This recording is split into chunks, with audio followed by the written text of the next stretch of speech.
The next B in clarity is be quiet. Be quiet. And what I mean by that is this is where we practice our listening and our understanding. So, how many of you think you're a good listener? Raise your hand. Good listener. Excellent, excellent. And some of you know the truth. Right? We think we're good listeners, but we've got a lot of bad listening habits. So here are a couple of them. Planning your response. See, most people don't listen with the intent of understanding. We don't. We listen for the intent of what? Responding, right? You've been in a conversation with a person and then they tell a story and you're like, oh, yes, that reminds me of the story. Oh my God, this story is so funny. As soon as they stop talking, I'm gonna tell this story. Oh, this is a good story. You gotta focus on it so I can remember. If they just stop talking, oh my God, why are they still talking? I'm ready to tell my story. And the minute they take a breath, boom, there you go. My story, yes, that's how most of us listen. We stopped listening to that person a long time ago because we were focused on our response. Another bad habit is interrupting. How many interrupters do I have in the room? Raise your hand if you know you're an interrupter, right? So here's the deal. When you interrupt a person, what are you really saying to that person? Absolutely. What I'm saying is, whatever you're saying is not nearly as important as what I have to say. What I'm saying is you're too slow, and I got places to go, right? What I'm saying is I am so much more important than you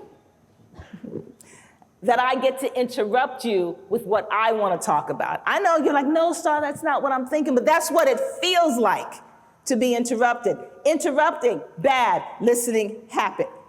And then there's discounting, right? Discounting. How many of you like being told how to feel? Go ahead and raise your hand. A little bit higher. I can't see the hands.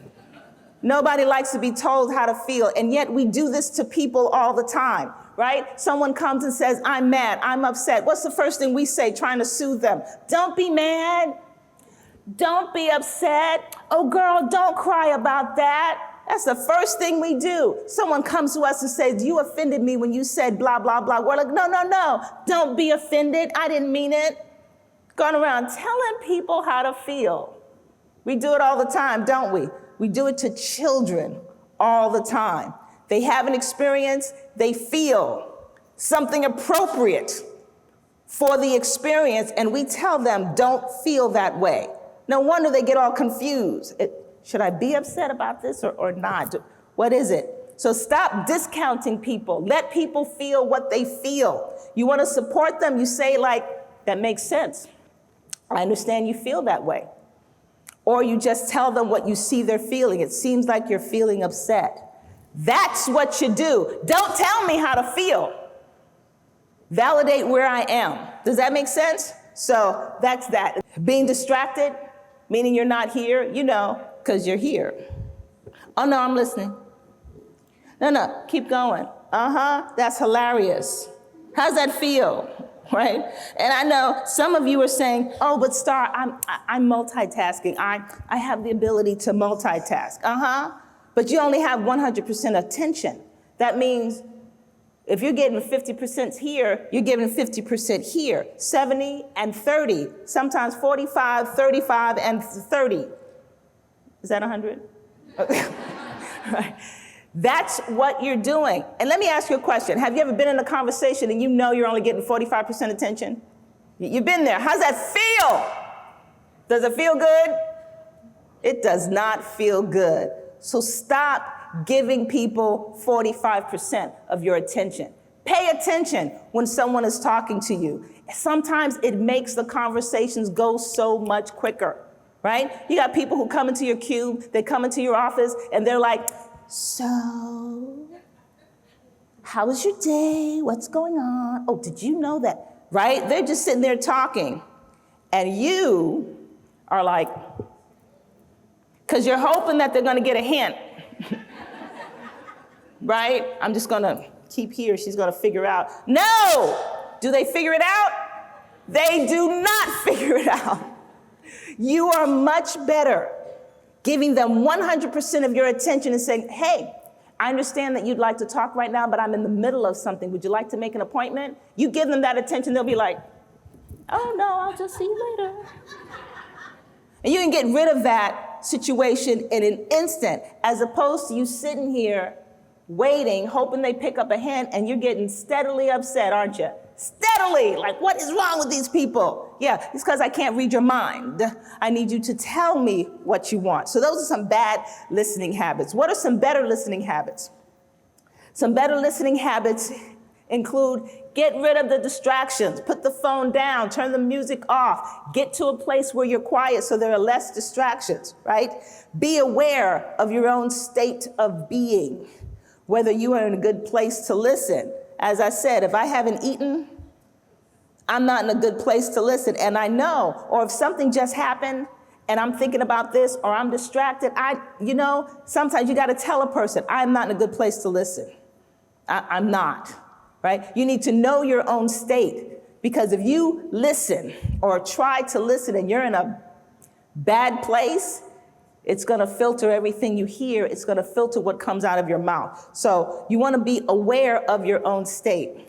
You want to be aware of your triggers. What are the things that make you crazy? What are the things that make you crazy?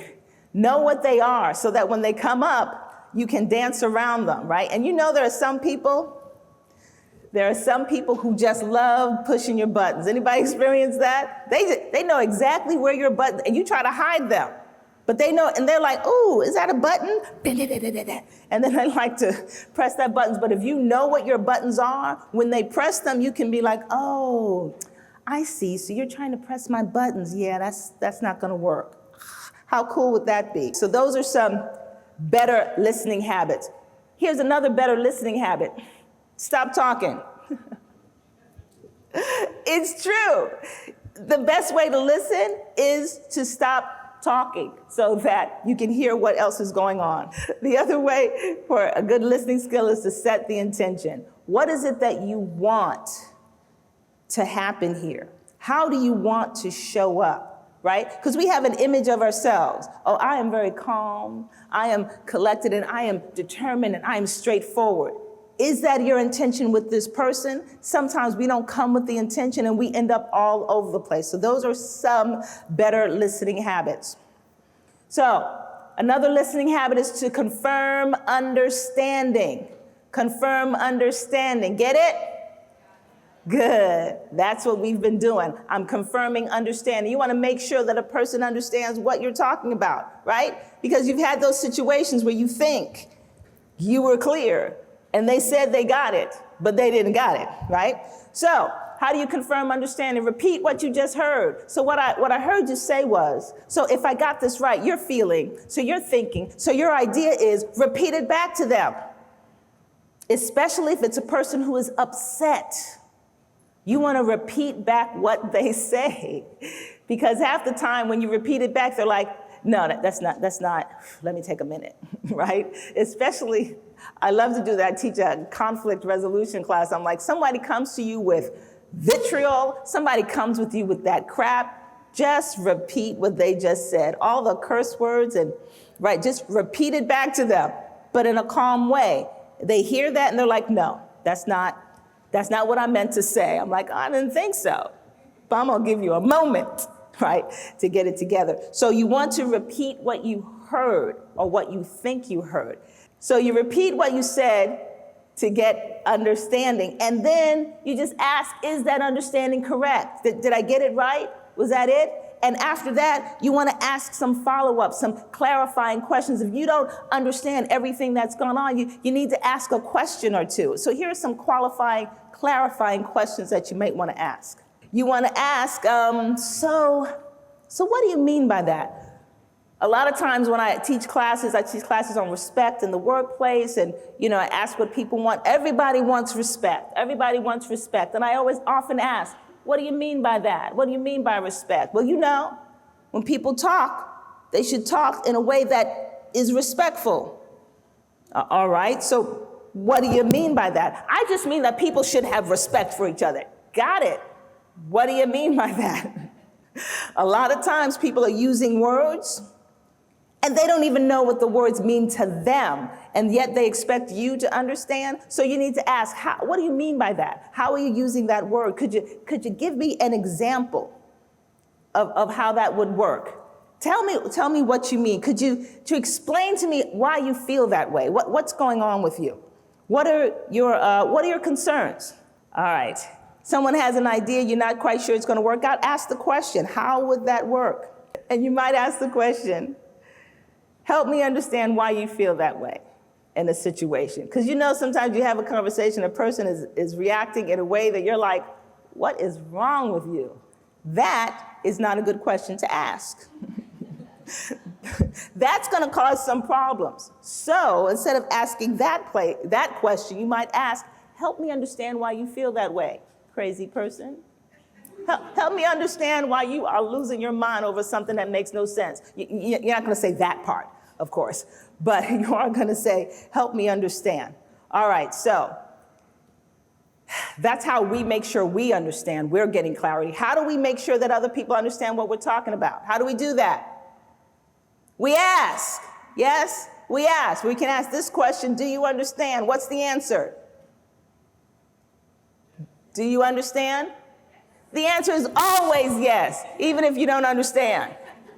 The answer is yes, because that's the polite answer.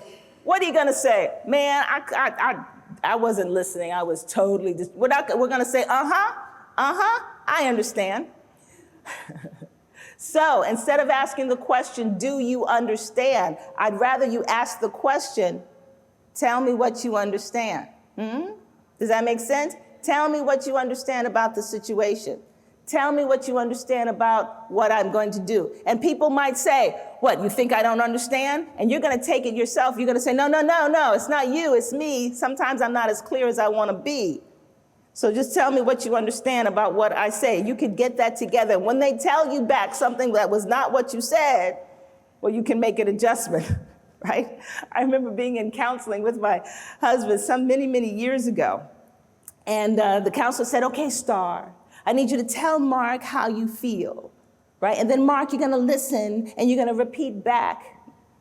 No, Star, you're going to listen to Mark and repeat back what he says. And so my husband said whatever he said, and they're like, now, Star, please repeat back what you heard Mark say. And I said what I thought I heard, and they both looked at me like, the counselor was like, Star, I don't think that's exactly what Mark was saying. Mark, would you try again? At that time, I had to actually listen. What is he saying? Oh, he's not saying nearly all of the terrible things that I said he was saying, because I had my filters on. Anyway, you want to make sure you're checking in with people. Tell me what you understand so that we can have clarity. Get it? Good.